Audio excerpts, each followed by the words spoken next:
आज हम आपको भगवान शंकर की बड़ी ही अद्भुत कहानी सुनाने जा रहे हैं। एक बार भगवान भोलेनाथ पृथ्वी लोक पर भ्रमण के लिए गए तो उन्होंने एक युवा को देखा। वह ईश्वर को दोष देता जा रहा था। वह अपने जीवन से निराश था, दुखी था। तब भगवान शंकर बौद्ध भिक्षु का रूप धारण करके उस युवा को असली दुख के बारे में ज्ञान देते हैं।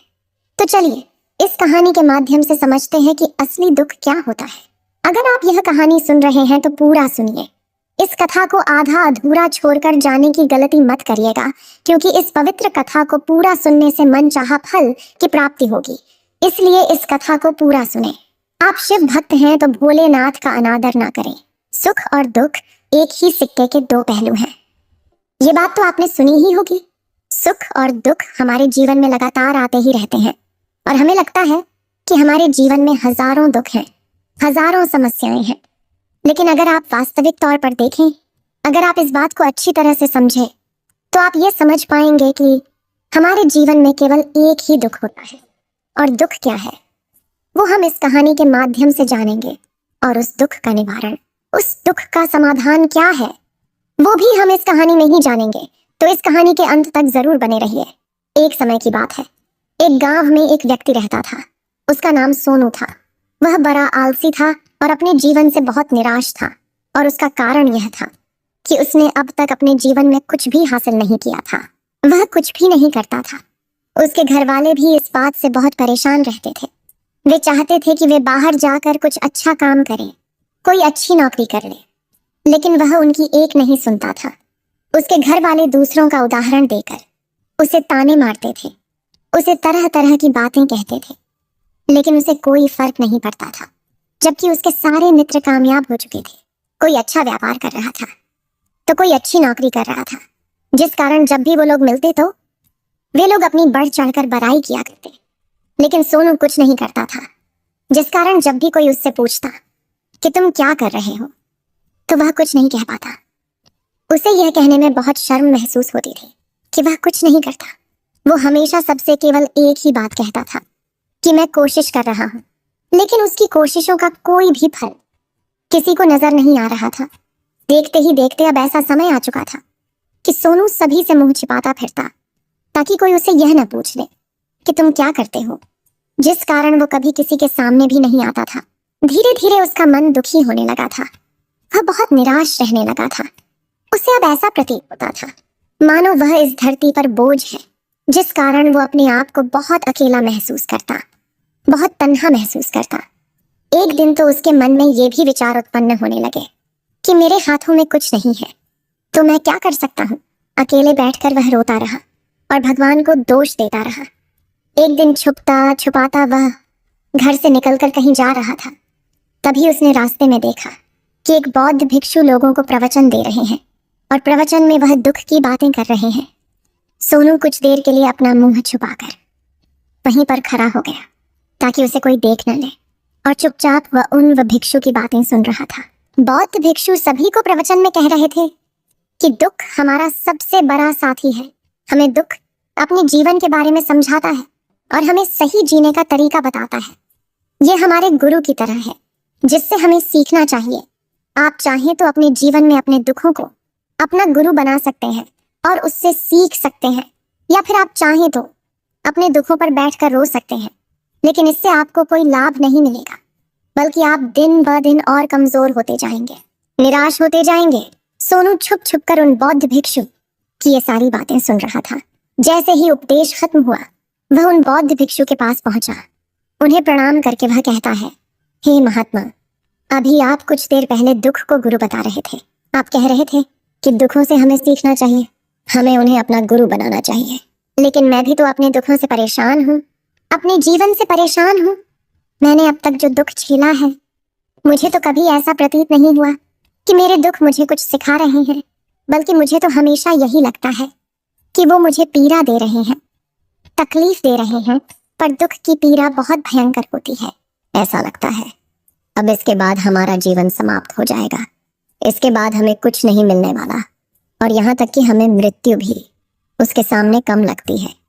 जब लोग ताने मारते हैं, जब लोग ये कहते हैं कि तुम क्या कर रहे हो, तो मन को बहुत ठेस पहुंचती है। और मैं उनसे कुछ नहीं कह पाता। सोनू की ये सारी बातें सुनकर वो बौद्ध भिक्षुक सोनू से कहते हैं, बेटा तुम्हें क्या दुख है और तुम दुख के बारे में ऐसी बातें क्यों कर रहे हो?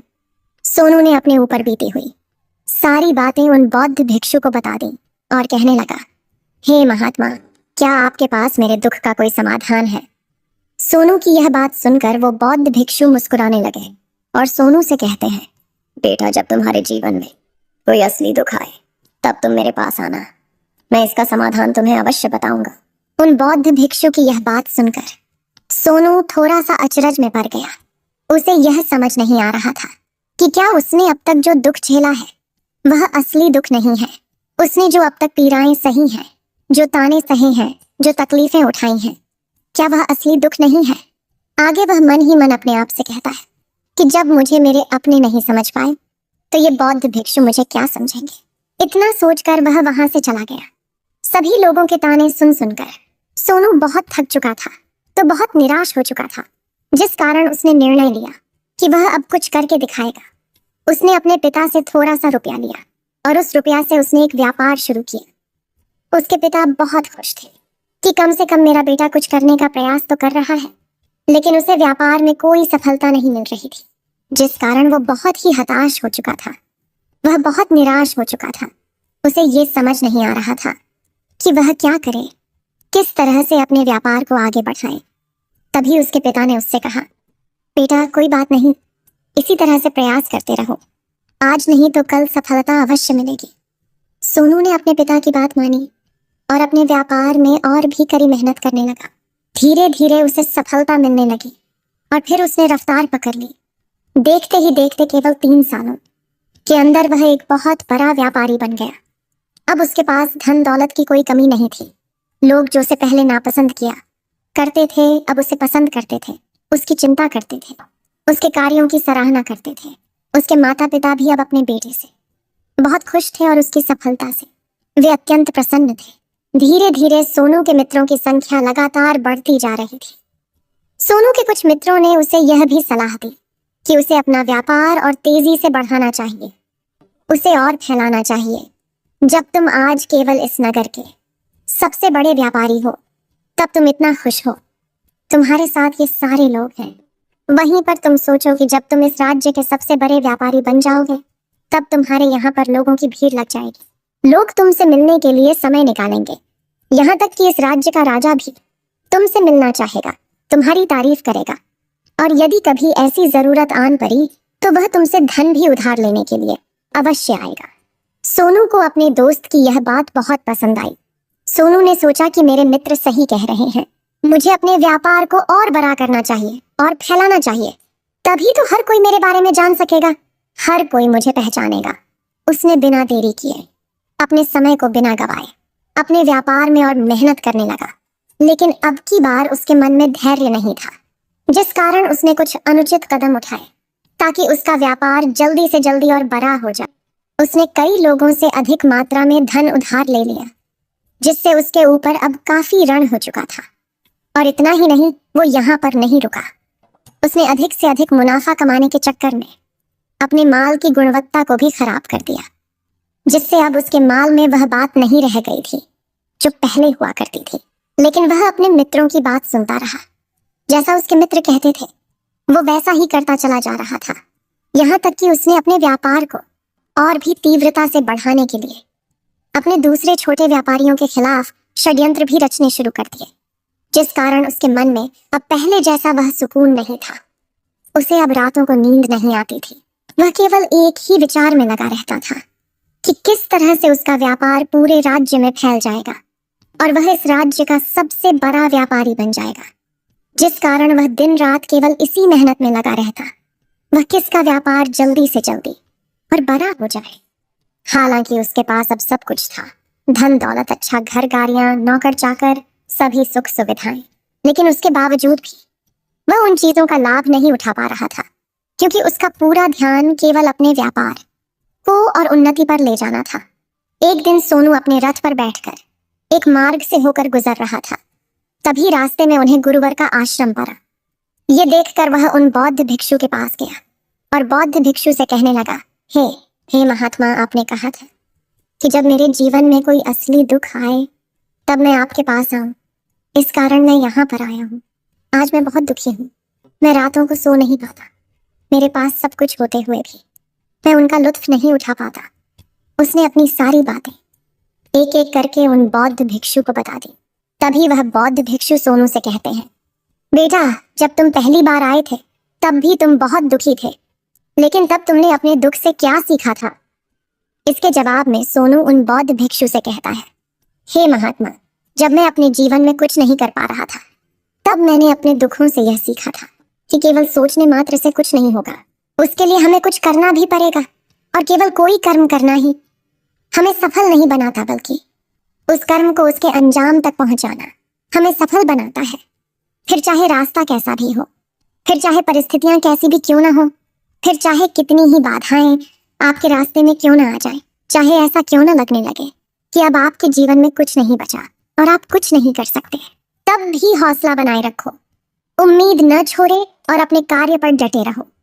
यह सोचकर कि जब तक मैं अपने कार्य को सफल नहीं कर लेता, जब तक मैं अपने लक्ष्य तक नहीं पहुंच जाता, तब तक मैं इस कार्य को करता रहूंगा।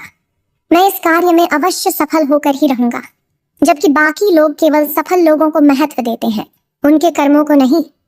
सोनू की ये सारी बातें सुनकर वह बौद्ध भिक्षु मुस्कुराने लगे और इस सोनू से कहते हैं, बेटा, जब तुम्हारे जीवन में असली दुख आए तब तुम मेरे पास आना, मैं तुम्हारी समस्या का समाधान अवश्य करूंगा। इतना कहकर वह बौद्ध भिक्षु वहां से उठकर चले गए। सोनू एक बार फिर से उनकी ये बातें सुनकर आश्चर्यचकित रह गया। उसे अब यह समझ नहीं आ रहा था कि क्या उसने जो दुख देखा है, उससे जो तकलीफें अब तक सही हैं, क्या वह असली दुख नहीं है? उसके मन में अब एक सवाल उत्पन्न होने लगा कि असली दुख क्या है और इसकी पहचान क्या है, और मुझे कैसे पता चलेगा कि इस समय में असली दुख मैं हूं। लेकिन उसने कुछ नहीं कहा। वह यह सब सोच ही रहा था कि तभी वह बौद्ध भिक्षु सोनू के पास एक बड़ा सा घड़ा लेकर पहुंच जाते हैं। उस घड़े के अंदर सोने के सिक्के थे। उस घड़े को देते हुए वह बौद्ध भिक्षु सोनू से कहते हैं, बेटा, तुम इसे उस पैर के नीचे दबा दो, क्योंकि ये मेरे किसी काम का नहीं है। जब मुझे इसकी जरूरत पड़ेगी तब मैं वहां से खोद कर इसे निकालूंगा, लेकिन अभी के लिए इसे वहां पर मिट्टी के नीचे दबा दो। सोनू ने उस बौद्ध भिक्षु की बात मान ली और वो घड़ा उस पैर के नीचे जाकर मिट्टी में दबा दिया। इतना करके वह गुरुवर को प्रणाम करता है और वहां से वापस अपने घर की ओर लौट जाता है। धीरे धीरे समय बीतता गया। समय के साथ साथ सोनू व्यापार में और भी ज्यादा उन्नति कर चुका था, लेकिन माल की गुणवत्ता अच्छी न होने के कारण अब उसके व्यापार में घाटा होने लगा और धीरे धीरे ऐसा समय आया कि उसका व्यापार पूरी तरह से चौपट हो गया। अब उसके पास कुछ नहीं बचा था, बल्कि उसने जो कर्जे लिए थे वो कर्जे भी अब उसे चुकाने थे। लेकिन वह तो यह सोचकर निश्चिंत था कि उसने जो कुछ भी कर्जे लिए हैं वो कर्जे उसने अपने मित्रों से लिए हैं, जिस कारण वह उन्हें लौटाने में थोड़ी देर अवश्य कर सकता है। वह तो यह सोच रहा था कि उसके मित्र उसका बुरे समय पर साथ देंगे, लेकिन सबसे पहले उसके मित्र ही उसे अपना कर्ज वापस लौटाने की मांग करने लगे। तब सोनू को एहसास हुआ कि कोई भी अपना नहीं है। उसने अपने मित्रों से उस कर्ज को लौटाने के लिए थोड़ी सी मोहलत मांगी, लेकिन सोनू के किसी भी मित्र ने उसे कर्ज लौटाने के लिए वह मोहलत नहीं दी, बल्कि वे लोग उसे जान से मारने की धमकी देने लगे। अपने मित्रों के मुंह से यह सब सुनकर सोनू बहुत ही आश्चर्यचकित रह गया। वह जो कुछ सोच रहा था सब कुछ उल्टा पड़ गया। जिस व्यापार के चलते उसके इतने मित्र बने थे, इतने शुभ चिंतक बने थे, वे सब उससे दूर जाने लगे थे। हर कोई उससे पीछा छुड़ाना चाहता था, कोई भी उसका साथ नहीं देना चाहता था। धीरे धीरे उसकी सारी संपत्ति नीलाम हो गई। अब उसके पास कुछ नहीं बचा था। वह सड़क पर आ चुका था। उसने हार मानकर अपने माता पिता से कहा, पिताजी, मेरी मदद कीजिए, मेरे ऊपर बहुत ऋण है, मुझे उसे लौटाना है, कृपा करके मुझे थोड़ा सा धन दे दीजिए। इस पर सोनू के पिता ने सोनू से कहा, बेटा, मेरे पास तो ले देकर बस यही एक छोटा सा घर है। अगर ये अभी मैं तुम्हें दे दूं, यदि मैं इसे भी बेच दूं, तो मैं और तुम्हारी माँ कहाँ रहेंगे? हमें भी दर दर की ठोकरें खानी पड़ेगी, हमें भी सड़कों पर भीख मांगनी पड़ेगी। ले देकर अब हमारे पास केवल यही संपत्ति बची है, इसलिए मैं तुमसे क्षमा मांगता हूँ। अपने माता पिता के मुख से यह सुनकर सोनू चुपचाप वहां से चला गया और मन ही मन वह सोच रहा था कि अब मेरे पास कुछ नहीं बचा, जो था वह तो सब लुट गया, बर्बाद हो गया। अब मैं जीकर क्या करूंगा? अब मेरे पास केवल एक ही रास्ता है जिससे मैं अपने कर्जदारों से अपना पीछा छुड़ा सकता हूँ। यह सोचता हुआ वह एक ऊंची पहाड़ी की ओर पहुंचा। वह पहाड़ी पर चढ़ता ही जा रहा था कि तभी उसे याद आया कि उन बौद्ध भिक्षु ने कहा था कि जब तुम पर असली दुख आए तभी तुम मेरे पास आना, मैं तुम्हारी समस्या का समाधान अवश्य करूंगा। यह सोचकर सोनू के मन में एक बार फिर उम्मीद की। वह लहर दौड़ पड़ी। सोनू तुरंत दौड़ता हुआ उन बौद्ध भिक्षु के पास पहुंचा और सोनू ने उन्हें प्रणाम करके अपने ऊपर बीती हुई हर एक बात उन्हें बता दी और कहने लगा, हे महात्मा, आपने कहा था कि जब मेरे ऊपर असली दुख आएगा तब आप उसका समाधान अवश्य करेंगे। तभी वह बौद्ध भिक्षु सोनू की इस बात को सुनकर मुस्कुराने लगे और कहते हैं, बेटा, कहाँ है असली दुख? जब तुम्हारे जीवन में असली दुख आएगा तो मैं उसका समाधान अवश्य करूंगा। उन बौद्ध भिक्षु के मुख से यह सुनकर सोनू के सब्र का बांध टूट गया और सोनू ने उन बौद्ध भिक्षुओं से कहा, हे महात्मा, आखिरी असली दुख क्या होता है? क्या मैंने आज तक जो भी दुख झेला है, जो भी तकलीफें आज तक मैंने सही हैं, क्या ये दुख नहीं है? क्या इसे दुख नहीं कहते? तभी वो बौद्ध भिक्षु सोनू से कहते हैं, बेटा, पहले तुम मुझे ये बताओ कि तुमने अपने दुख से क्या सीखा है।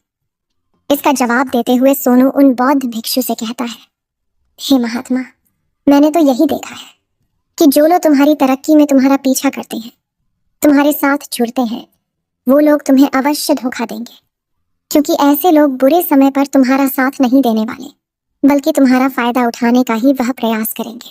इसलिए ऐसे लोगों पर भरोसा न करें, बल्कि जो लोग तुम्हारी असफलता के समय पर, तुम्हारे बुरे समय पर तुम्हारे साथ खड़े हैं, वही तुम्हारे असली मित्र हैं और वही तुम्हारे साथ रहते हैं।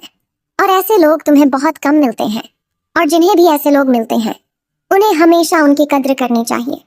आगे सोनू उन बौद्ध भिक्षु से कहता है कि जब तुम कोई कार्य कर रहे हो तो उसे पूरी ईमानदारी से करो, धैर्य रखो, लालच न करो और अपने लक्ष्य तक पहुंचने के लिए किसी के लिए भी कोई षड्यंत्र न रचो, क्योंकि ऐसा करने से तुम्हारे साथ ही बुरा होगा और तुम्हें हमेशा नुकसान में रहोगे। सोनू की ये सारी बातें सुनकर बौद्ध भिक्षु उस पैर के पास पहुंचे। उन्होंने गड्ढा खोदा और वह घड़ा निकालकर उस सोनू के हाथ में थमा दिया, जिसमें सोने के सिक्के भरे हुए थे। वह घड़ा सोनू के हाथ में थमाते हुए उन बौद्ध भिक्षुओं ने कहा, लो इसे पकड़ो, और जब तुम्हारे जीवन में असली दुख आए तब तुम मेरे पास आना, मैं इसका समाधान अवश्य करूंगा। सोनू अब भी बड़ी अचरज में था। उसे यह समझ नहीं आ रहा था कि आखिर ये असली दुख क्या। लेकिन उसने अपने हाथों में पड़े हुए उस घड़े को देखा जिसके अंदर सोने के सिक्के थे। ये देखकर उसे मन ही मन ये लगा कि चलो, अब तो थोड़ी सी राहत अवश्य हो जाएगी। मैं अपने मित्र का वो कर्ज लौटा सकूंगा और एक नया व्यापार भी फिर से आरंभ कर सकूंगा। जिस कारण उसने उन बौद्ध भिक्षुओं को प्रणाम किया, उनका धन्यवाद किया और वहां से चल पड़ा। सोनू ने उस सोने के सिक्कों से सभी का कर्जा लौटा दिया और अपने लिए एक बार फिर से नया व्यापार शुरू किया। व्यापार छोटा था, लेकिन अब की बार सोनू बहुत खुश था। उसने पूरी ईमानदारी, मेहनत और लगन के साथ अपने व्यापार पर काम किया और देखते ही देखते एक बार फिर से वह एक बड़ा व्यापारी बन गया। लेकिन अब की बार वो बहुत खुश था, क्योंकि इस बार उसने कोई लालच नहीं की, न ही किसी के लिए षड्यंत्र रचा, बल्कि उसने पूरी ईमानदारी और मेहनत के साथ अपने व्यापार पर काम किया। लेकिन जैसे जैसे आप धनी होते जाते हैं, जैसे जैसे आप अमीर बनते जाते हैं, आपके मन में एक डर और उत्पन्न होने लगता है, और वह अपनी दौलत को न खो देना, जिस कारण आप लोग दान करना शुरू कर देते हैं, पुण्य करना शुरू कर देते हैं, लोगों की मदद करते हैं, ताकि आपके जीवन में कभी कोई दुख ना आए। लेकिन यह जीवन सुख और दुख का संगम है, जिस कारण हर किसी को सुख और दुख से होकर गुजरना ही पड़ता है। इसी वजह से एक बार फिर से सोनू के जीवन में एक और दुख उत्पन्न हुआ। अब की बार उसके माता और पिता दोनों की मृत्यु हो गई। सोनू अपने माता पिता से बहुत प्रेम करता था, जिस कारण उसके मन को बहुत गहरा आघात पहुंचा। जब आखिरी बार वह उन्हें देख रहा था तो उसके मन में हजारों सवाल उत्पन्न होने लगे। वह अपने घर लौटा। घर लौटकर उसने देखा कि जिस संपत्ति के लिए वह हमेशा लड़ते झगड़ते रहते थे, आज उसकी देखभाल के लिए कोई नहीं था। उसके माता पिता ने जो भी मेहनत की, जो भी अपने जीवन में इकट्ठा किया, सब यही रह गया। लेकिन अब सब कुछ खत्म हो चुका था। और सोनू का मन अब बहुत बेचैन हो रहा था। उसके मन में हजारों सवाल उत्पन्न हो रहे थे और वह अपने आप को बहुत अकेला महसूस कर रहा था। उसे बहुत खाली सा महसूस हो रहा था। उसने इधर उधर देखा, लेकिन उसे कुछ समझ नहीं आया। तभी उसे उन बौद्ध भिक्षु की याद आई। वे तुरंत ही भागा भागा उन बौद्ध भिक्षु के पास पहुंचा। उसे देखते ही उन बौद्ध भिक्षु ने सोनू से सवाल किया और कहा, क्या बात है बेटा, क्या कोई फिर से दुख आन पड़ा है? तभी सोनू ने कहा, नहीं गुरुदेव, अब तो सब ठीक है, लेकिन आज मेरे माता पिता की मृत्यु हो गई और मैं बहुत अकेला महसूस कर रहा हूँ। मैं बहुत दुखी महसूस कर रहा हूँ, जैसे कुछ खाली सा है, जैसे कुछ अकेलापन सा। तभी वह बौद्ध भिक्षु सोनू से कहते हैं, बेटा, इसमें दुखी होने वाली बात क्या है? यह तो जीवन है, एक दिन तो सभी को जाना है। यहाँ पर कोई भी रहने नहीं आया और ना ही कोई रहेगा। हम सब एक न एक दिन मृत्यु को प्राप्त हो ही जाएंगे, और मृत्यु कब आएगी ये किसी को नहीं पता। हो सकता है कि तुम्हारी मृत्यु कल ही हो जाएगी, या फिर आज और अभी। यह सुनकर सोनू आश्चर्यचकित रह गया। उसने उन बौद्ध भिक्षु से कहा, हे महाराज, आप ये क्या कह रहे हैं? मैं तो अभी जवान हूँ और मुझे तो अभी अपनी पूरी उम्र जीना है। मैं तो जीना चाहता हूँ, कुछ करना चाहता हूँ, और आप कह रहे हैं कि मैं कभी भी मृत्यु को प्राप्त हो सकता हूँ। इस पर वो बौद्ध भिक्षु सोनू से कहते हैं, बंदे, इस भ्रम में मत रहना कि मृत्यु केवल बूढ़े को आती है। बूढ़ों के सामने तो उनके जवान बच्चे तक मर जाते हैं। मृत्यु कभी किसी की उम्र देखकर नहीं आती और ना ही किसी को बताकर आती है। उन बौद्ध भिक्षु के मुख से ये सारी बातें सुनकर सोनू और भी ज्यादा बेचैन हो गया और वो चुपचाप वहां से चला गया। उसके मन का वो खालीपन अब भी वैसे ही था। वह भी अपने आप को बहुत अकेला महसूस कर रहा था। उसके बाद से उसका मन अपने व्यापार में भी नहीं लगता। जब भी वह कोई कार्य करता तो उसके मन में ढेर सारे प्रश्न उठने लगते हैं। वो क्या कर रहा है, क्यों कर रहा है, और उसने इस कार्य को क्यों किया? उसके मन में अब एक और प्रश्न उत्पन्न होने लगा था, क्या हम यहाँ पर केवल इसीलिए आते हैं कि इस जीवन को भोगे और एक दिन मृत्यु को प्राप्त हो जाए? वह यह समझ नहीं पा रहा था कि जीवन का असली मतलब क्या है। उसने कई विद्वानों से पूछा, अपनी तरफ से जो मुमकिन हो सकता था खोजबीन की, लेकिन उसे कोई भी जवाब नहीं मिल पा रहा था। और जब उसे कोई जवाब नहीं मिला तो उसका दुख और भी बढ़ गया, जिस कारण उसके मन की बेचैनी और भी बढ़ चुकी थी। और उसे यह समझ नहीं आ रहा था कि वह क्या करे, कहाँ जाए, किससे पूछे। तभी उसे फिर से उन बौद्ध भिक्षु की याद आई। वे एक बार फिर से उन बौद्ध भिक्षु के पास पहुंचा और उसने अपने मन की सारी बातें उन गुरुवर को बता दी। तभी वो बौद्ध भिक्षु मुस्कुराने लगे और सोनू से कहते हैं, बेटा, आज पहली बार तुम्हारे जीवन में असली दुख उत्पन्न हुआ है। वास्तव में तो यही है जिसे हम दुख कह सकते हैं, जो दुख कहलाने लायक है कि हमें पता ही नहीं हम क्या कर रहे हैं, कहाँ जा रहे, क्यों जा रहे हैं, वो कौन है, क्या है, क्यों है, हम क्या करना चाहते हैं। तभी सोनू ने कहा, हे महात्मा, मेरे इस दुख का समाधान कीजिए, मुझे इस दुख का निवारण दीजिए। तभी वह बौद्ध भिक्षु सोनू से कहते हैं, हम सबके अंदर क्रोध, लालच, लोभ जैसी कई वासनाएं हमारे अंदर घर करके बैठ जाती हैं, जिस कारण हम अपने जीवन को टुकड़ों में जीते हैं और हमारी चेतना कभी एक नहीं हो पाती। हम कभी एक जगह सोच नहीं पाते, समझ नहीं पाते, और हमारी ऊर्जा शक्ति भी पूरी तरह से छिन्न भिन्न हो जाती है। और आजकल के इस दौर में हमारे पास तो इतना भी समय नहीं कि हम एक पल निकाल करके, एक पल के लिए मुड़ कर अपने आप को देख सकें, अपने आप को समझ सकें।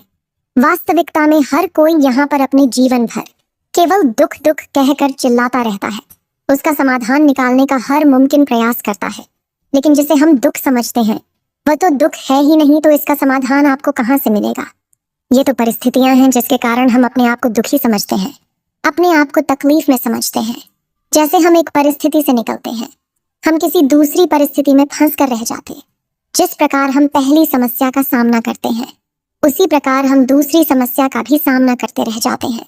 और जब हम इन परिस्थितियों से हार मान लेते हैं, जब हमें लगता है कि अब कोई रास्ता नहीं बचा, तब हमारे सामने हमें केवल एक ही रास्ता नजर आता है, और वह है मृत्यु। लेकिन यह कोई समाधान नहीं है, ये कोई रास्ता नहीं है। इसलिए यदि आप सचमुच अपनी समस्याओं का समाधान चाहते हैं तो अपने आप को इकट्ठा करना सीखें। अपनी ऊर्जा को इस संसार में वापस कीजिए, उसे एक कर और अपने ऊपर ध्यान लगा। मृत्यु से पहले अपने आप को पहचानो, अपने आप को जानो, अपने आप को बिखरने न दो। तभी सोनू उन बौद्ध भिक्षु से कहता है, हे महाराज, तो क्या हमें इस जीवन को नहीं जीना चाहिए? क्या हमें अपनी इच्छाओं को नहीं पूरा करना चाहिए? तभी वह बौद्ध भिक्षु सोनू के इस सवाल का जवाब देते हुए कहते हैं कि हमें किसी से भी लगाव नहीं रखना चाहिए, हमें अपनी इच्छाओं को मार देना चाहिए, हमें संपत्ति इकट्ठा नहीं करनी चाहिए, क्योंकि हम मनुष्य की इच्छाएं, कामनाएं, वासनाएं ऐसे होती हैं जैसे मानो कि एक पर्वत से गिरता हुआ झरना, जिस पर किसी का नियंत्रण नहीं है सिवाय देखते रहने के और परेशान होने के। लेकिन जब तुम अपने ऊपर ध्यान देने लगते हो, तब तुम अपने आप को पहचान जाते हो, समझ जाते हो, तब तुम इस पर नियंत्रण पा सकते हो, तब इच्छाएं भी तुम्हारे वश में होती हैं और फिर तुम चाहो तो उन इच्छाओं पूर्ति भी अवश्य कर सकते हो।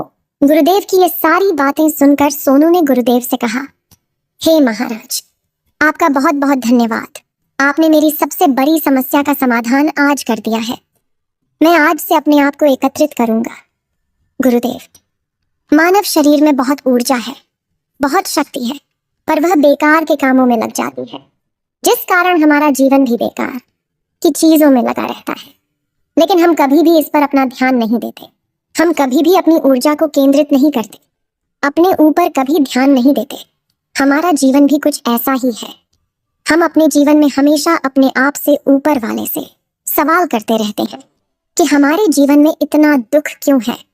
हम सभी के मन यह सवाल तो अवश्य ही उठता है और इसका जवाब है कि वह ईश्वर यह चाहता है कि हम अपने जीवन के अंतिम दुख तक पहुंच सकें, उस गहराई तक पहुंच सकें जहां पर हमें यह पता चल सके कि हमने अभी तक अपने आप को नहीं जान, अपने आप को नहीं पहचाना।